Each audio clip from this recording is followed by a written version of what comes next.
सम्माननीय सभापति महोदय, मुख्य अतिथि पूज्य गुरुजी गुरुमा बृंद, सम्मानित विचारक मंडली एवं एठारे उपस्थित मोर स्वदेश प्रेमी भाई और भौणी माने आपणक समस्त को मोर सादर प्रणाम। आज 2026 मसीहा अगस्त मास 15 तारिख। आज आम समस्त एक महान एवं पवित्र दिवस, कारण आज आम प्रिय भारत वर्ष निजर 80तम स्वाधीनता दिवस पालन करुछि। एही गौरवमय मुहूर्त रे मु आपणक समस्त को आजादी रो अनेक अनेक शुभेच्छा जणाउछि। आज आमे जे स्वाधीनतार अमृत महोत्सव पालन करुछु ताहा आमको सहजरे मिली नाही। एथिपाई आम देश प्राय 200 वर्ष धरी ब्रिटिश शासनर अत्याचार अंधार और शोषण मध्य गति करिथिला। भारत माता को पराधीनर श्रृंखलार मुक्त करिबा पाई महात्मा गांधी को सत्याग्रह, नेताजी सुभाष चंद्र बोस को सहायक आजाद हिंद फौज, वीर भगत सिंह, चंद्रशेखर आजाद एवं खुदीराम बोस को भली युवक माने फांसी काठरे हसी हसी झुली जीवार बलिदान आम इतिहास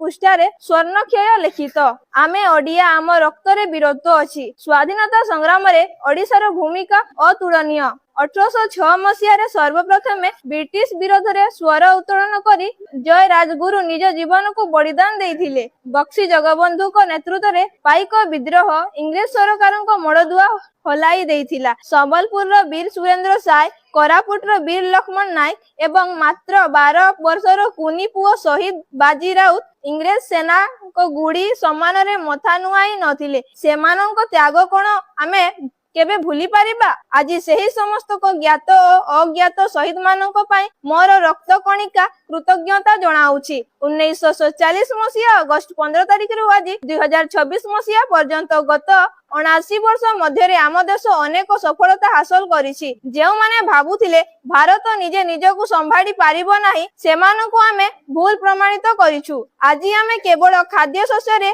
आत्मनिर्भरशील नुहे, बरं महाकाश गवेषणा रे चंद्रयान, मंगलयान पठाई सारा विश्व को चकित करुछु। डिजिटल इंडिया ठारू आरंभ करी क्रीड़ा एवं सेना शक्ति क्षेत्र रे भारत आज विश्वर अग्रणी राष्ट्र भावे छिड़ा होइछि। एतिकी कहि मो वक्तव्य शेष करुछि। जय हिंद। जदि आपंक आम भिडी भल लगा तेब आम चैनल को लाइक, शेयर और सब्सक्राइब करने को जमा भी भूलु नहीं।